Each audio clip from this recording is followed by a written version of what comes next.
Agent reporting back to the president what he had done, or was he an agent of the campaign acting on behalf of the president and with his apparent authority? No, he was a free agent.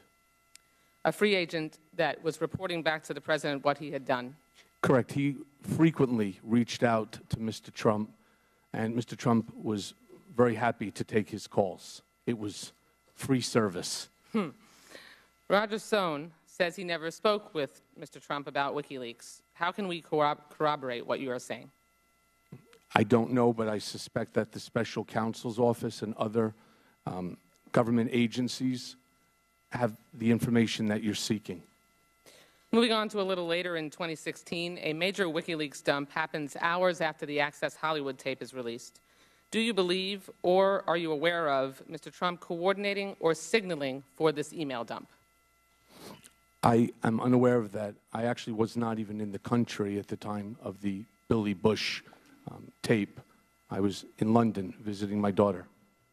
Knowing how Mr. Trump operates with his winning at all costs mentality, do you believe that he would cooperate or collude with a foreign power to win the presidency?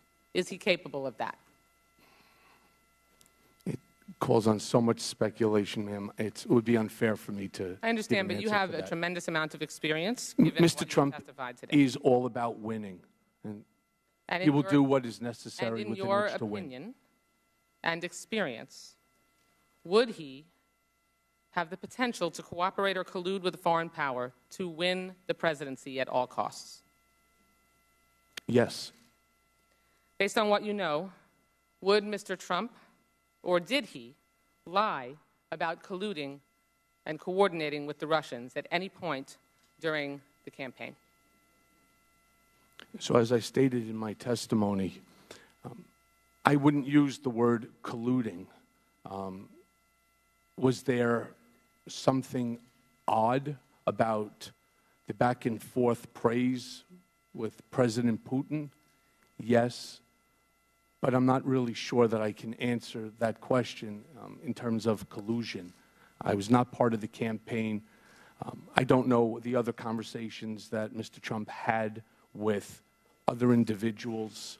There's just so many dots that all seem to lead to the same direction. And finally, before my time expires, Mr. Cohen, the campaign and the entire Trump organization appeared to be filthy with Russian contact. There are Russian business contacts. There are campaign Russian contacts.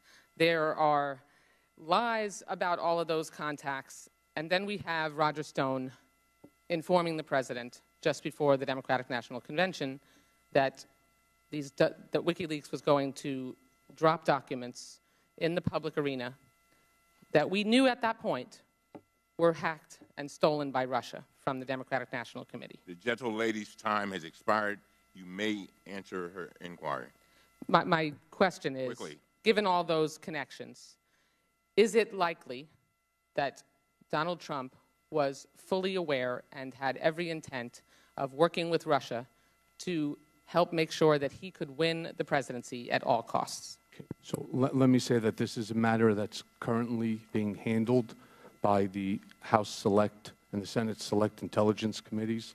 And so I would rather not answer that specific question other than just to tell you that Mr. Trump's desire to win would have him work with anyone.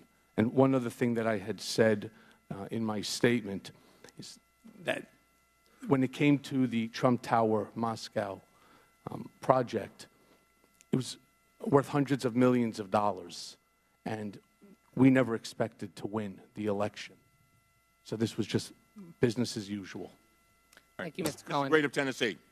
Thank you, Mr. Chairman. Thank you, Mr. Chairman. Ranking Member Jordan, the chairman and this committee have promised members of the American people a fair and open process. Yet the Democrats have vastly limited the scope of this hearing. They've issued a gag order to try to tell members of this committee what we can and cannot talk about.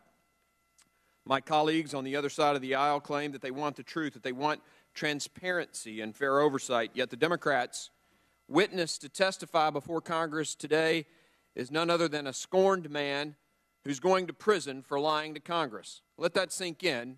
He's going to prison for lying to Congress, and he's the star witness to Congress. If you read the sentencing report on Mr. Cohen, words like deceptive and greedy are scattered throughout that report. It paints a picture of a narcissist, a bully, who cannot tell the truth, whether it's about the president or